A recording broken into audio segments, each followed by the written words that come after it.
এই যে মামুনুল হকের মাহফিলের কথা শুনলেই আইন শৃঙ্খলা রক্ষাকারী বাহিনীর সদস্যরা বলে যে হুজুর উপর থেকে নিষেধ আছে। এই যে একটা সমস্যা, কয় আমাদের তো কোনো সমস্যা নাই, আমরাও তো হুজুরের ওয়াজ শুনতে চাই, কিন্তু উপরের থেকে নিষেধ আছে, কাজেই আমাদের কিছু করার নাই, সরি। ঠিক আছে, এটাই কথা, যুক্তির কথা এটাই। ওনারা ওনাদের দায়িত্ব পালন করবেন, এজন্য ওনারা সরি বলেন, কারণ ওনাদের ঊর্ধ্বতন কর্তৃপক্ষের নির্দেশ ফলো করতে ওনারা বাধ্য। এই কথাটা কেন আমাদের ব্যাপারে বুঝেন না আপনারা? আমরাও তো একজনের চাকরি করি। আরে এটা বুঝেন না যে আপনারা যখন আমাদেরকে এমপিও ভুক্তি দিতে চান, আমরা কেন নেই না? আপনারা আমাদেরকে গম দিতে চান, আমরা নেই না? আপনারা টাকা দিতে চান, আমরা নেই না? জোর করে বলেন যে আমরা এমপিও ভুক্তি দিব, আমরা বলি নিব না। কারণটা কি বুঝেন না কথাটা? কারণ তো এটাই, আমরা তো একজনের চাকরি অলরেডি করতেছি, আর ওই চাকরির সঙ্গে যেটাই সাংঘর্ষিক হয়ে দাঁড়াবে তার বিরুদ্ধাচরণ করা, সেটাই আমাদের ডিউটি আর জিম্মাদারি।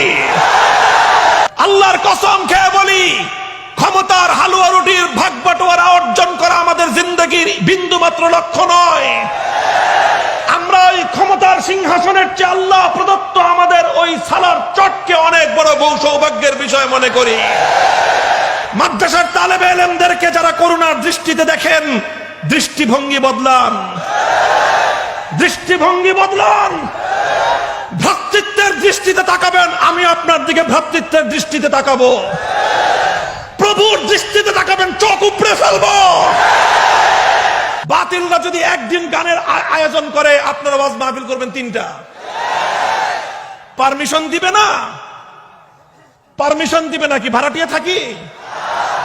মমতাজের গানের আয়োজন করলে তোমরা খুব সুন্দর হাসতে হাসতে পারমিশন দিয়ে দাও। আমরা কি ভারত থেকে আসছি না পাকিস্তান থেকে আসছি? পরিষ্কার কথা, এটাই আমাদের অধিকারের কথা। শান্তি, শৃঙ্খলা, দায়িত্বশীলতার সাথে মাহফিল করতে হবে। একটা গানের অনুষ্ঠান হবে, 3টা মাহফিল হবে। একটা সাংস্কৃতিক অনুষ্ঠানের নামে বেহায়াপনা হবে, 10টা মাহফিল হবে। যেখানে বেহায়াপনা, যেখানে অশ্লীলতা, যেখানে ইসলাম বিদ্বেষী কর্মকাণ্ড, যেখানে খোদাদ্রোহিতা, সেখানে ব্যাপকভাবে ইসলামের আওয়াজ প্রচার করবেন। আমি কোথাও গেলে সেখানে সবাই একটা উদ্বেগ, উৎকণ্ঠা নিয়ে অপেক্ষমান থাকে, জানি কি হবে। কারণটা কি? কারণটা কি? আমি আজ শাইখুল হাদিস আল্লামা আজিজুল হক রহমতুল্লাহ আলাইহির কাছ থেকে উত্তরাধিকার সূত্রে ইলমে দ্বীন এবং দ্বীন ইসলামের দায়িত্বশীলতার এই সবক গ্রহণ করার পর থেকে, আজ থেকে 25 বছর আগে হযরতের কাছ থেকে মাথায় পাগড়ি পরিধান করে দায়িত্ব গ্রহণ করেছি। বিগত 25 বছরে আমাদের এমন কোন রেকর্ড নেই যেখানে আমরা দায়িত্ব জ্ঞানহীন কোনো কাজ করেছি। তাহলে কেন আজকে এই উদ্বিগ্ন অবস্থা, কেন আজকে এই উদ্বেগ এবং উৎকণ্ঠার পরিস্থিতি? জোরে কথা বলি, আরো জোরে বলা উচিত, আরো জোরে কথা বলা উচিত। কারণ আমরা তো এখানে ভাড়াটিয়া হিসেবে থাকি না। বৃহত্তর ফরিদপুর কওমি মাদ্রাসা উলামা পরিষদের উদ্যোগে আয়োজিত আজিমুশান ইসলামী মহাসম্মেলনে আল্লাহ রাব্বুল আলামিন আজকের এই ঐতিহাসিক মহামিলন মেলায় আমাদের যাদেরকে সমবেত হওয়ার তৌফিক দান করেছেন, রব্বে করিমের বড়ই মেহেরবানি। ইতিহাসের এই একটি সন্ধিক্ষণ, ইতিহাসের একটি গুরুত্বপূর্ণ সময় আল্লাহ রাব্বুল আলামিন আমাদেরকে এই ইতিহাসের অংশ হওয়ার, প্রত্যক্ষদর্শী হওয়ার সুযোগ দিয়েছেন। রব্বে করিমের বড়ই মেহেরবানি। এই জন্য আল্লাহ রাব্বুল আলামিনের দরবারে কালেমাতুশ শুকরের হাদিয়া পেশ করি, আলহামদুলিল্লাহ। দীর্ঘ সময় পর্যন্ত আপনারা বরেণ্য উলামায়ে ইকরামের কাছ থেকে গুরুত্বপূর্ণ আলোচনা শুনেছেন।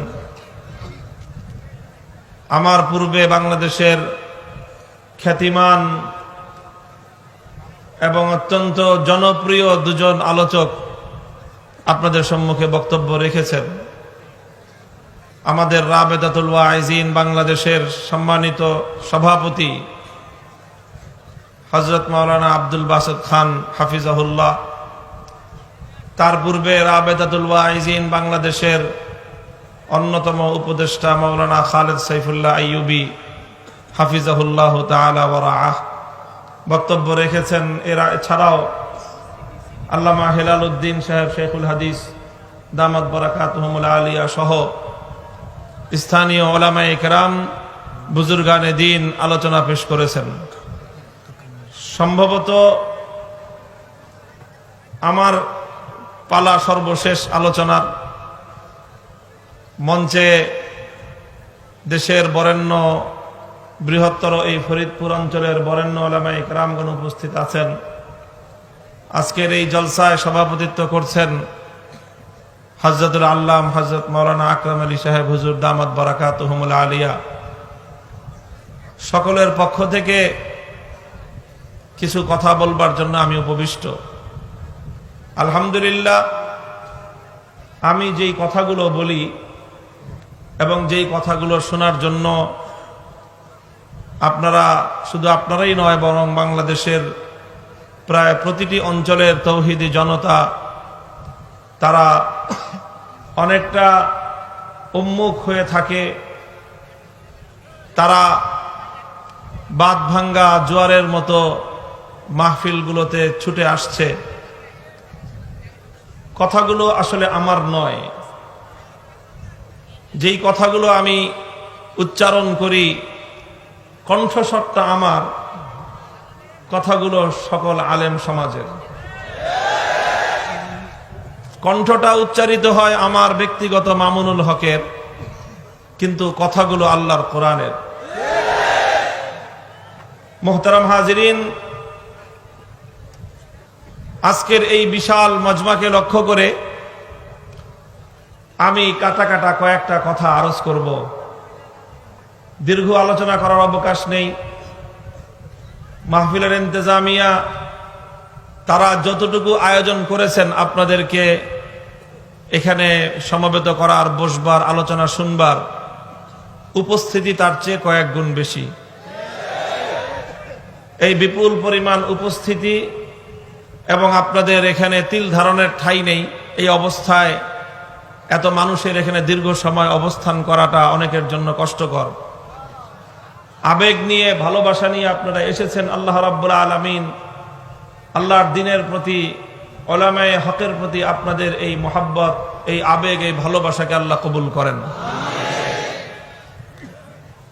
আপনারা উলামায়ে কেরামকে মহব্বত করেন, বিশেষ করে আপনারা আমাকে মহব্বত করে আজকের এই মজলিসে আপনারা জড়ো হয়েছেন।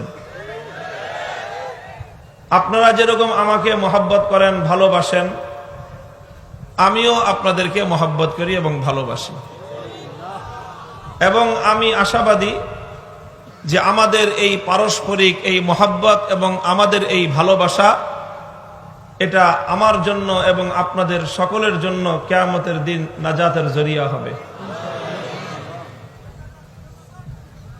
এবং আমাদের এই সম্পর্কটা, এই যে আপনার সাথে আমার এবং আমার সাথে আপনার এই সম্পর্কটা, এটা কোনো দুর্বল সম্পর্ক নয়,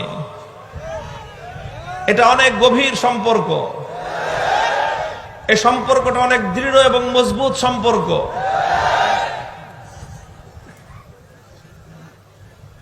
বলবেন হুজুর সম্পর্ক এত গভীর হলো কিভাবে? অনেকেই আছেন এখানে এমন যারা জীবনে প্রথম আজকের মজমা আমাকে সরাসরি দেখতেছেন। আর আমি তো আপনাদের অধিকাংশই এমন যে আপনাদের অধিকাংশকে আমি কোনোদিন দেখিনি, কোনোদিন দেখা নাই, সাক্ষাৎ নাই, কিন্তু এরপরও আমার এবং আপনার মহব্বত আর ভালোবাসাটা এত গভীর। কারণ কি? কারণ আপনারা আমাকে ভালোবাসেন দুনিয়ার কোনো স্বার্থে নয়, আমিও আপনাদেরকে ভালোবাসি দুনিয়ার কোনো প্রাপ্তির উদ্দেশ্যে নয়।